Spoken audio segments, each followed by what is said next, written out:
So, good morning, everyone. Today I want to talk about something that is actually has absolutely nothing to do with commercial real estate, but is probably one of the most important things to your success as a commercial real estate agent, and that is time management and organization. How you go about that. Throughout the day and throughout your career, you're going to have to organize your time accordingly. We're in an industry and in a business that it's not a 9 to 5 business. If you're looking to work just 9 to 5, I suggest getting a job and getting an hourly paycheck, or work on a sales side, because ultimately any kind of sales job is not 9 to 5, whether you're in the selling stocks or selling real estate. It doesn't matter what you're selling. If you're on your own, 100% commission, it is not a 9 to 5 job. So you have to manage your time. Now, you can make it a 9 to 5 or 8 to 5 for the most part, but you're going to want to organize that. And that is all key to your success. Now, one of the biggest things for organization is a CRM, which is a contact relationship management system. Get one specifically designed for commercial real estate, but more importantly, when you start off, a lot of new agents don't want to put the money into it and don't want to spend that kind of money for a CRM on a monthly basis, but this is an investment in your career. The last thing you want to do is get so busy 2 years down the road and you don't have that CRM in place, and then you have to try and backtrack it and put it back in. That's not a good use of your time. So instead, break out your days, schedule your day, and you want to stick to it. I know some agents that are very structured, more so than I could ever be, where literally I have a friend of mine who makes phone calls between 9 a.m. and 11 a.m., then doesn't return any calls until 11 to 11:30, and then he goes for a quick break, and then he goes back to work, starts making calls again, and to the point where he shuts his door, will not talk to anybody, will not put appointments during his cold calling time. But more importantly, he also has on his voicemail, if you call between 9 a.m. and 11 a.m., I will return the call at this time.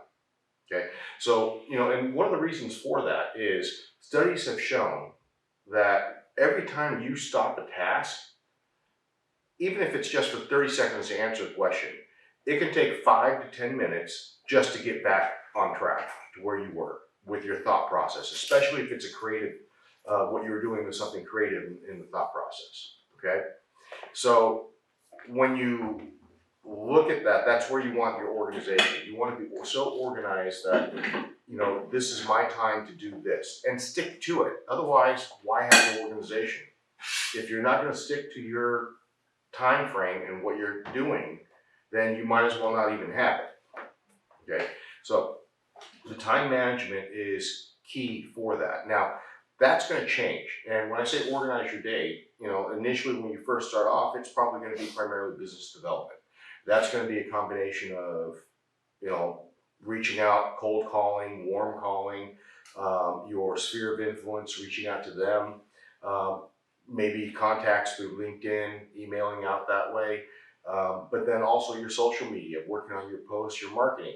Those should all be broken out, and that is probably going to be 99% of your day because you don't have any business at this time. Now, as you start getting business, you're going to want to create that pipeline. And the idea of a pipeline is that you have new business coming in, current business you're working on, and current business that's closing.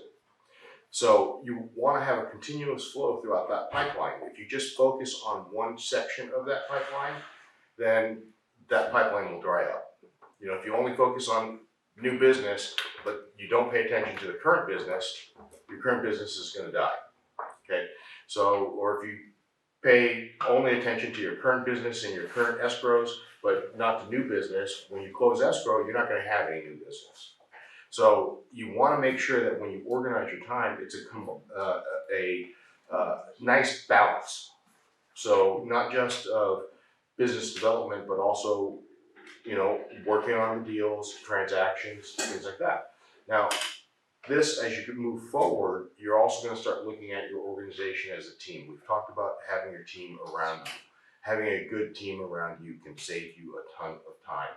Knowing that, if I open up escrow with this escrow officer, escrow company, that they're going to be on top of it, and I don't have to worry about it. I don't have to babysit them. Ultimately, how I explain it with the people I work with is, I'm not a babysitter. I'm not going to babysit anybody, but at the same time, if there is a problem, I want to be the first person to know about it. Okay.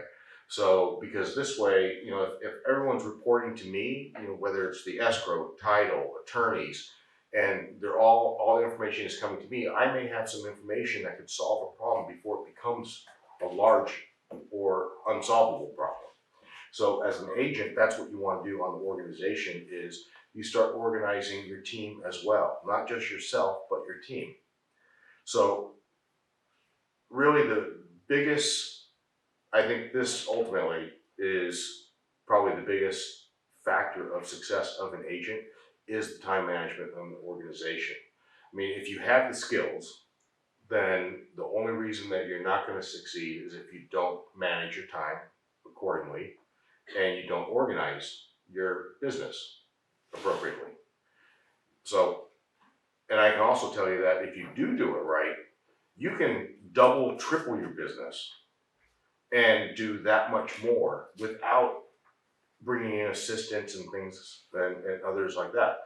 Back when I've had I've had deals, hundreds of deals in a year that we were closing, and we were doing that with 3 people on the team. So organization is key to being successful and also growing your business. Just having that organization in place. Right? Any questions or anyone?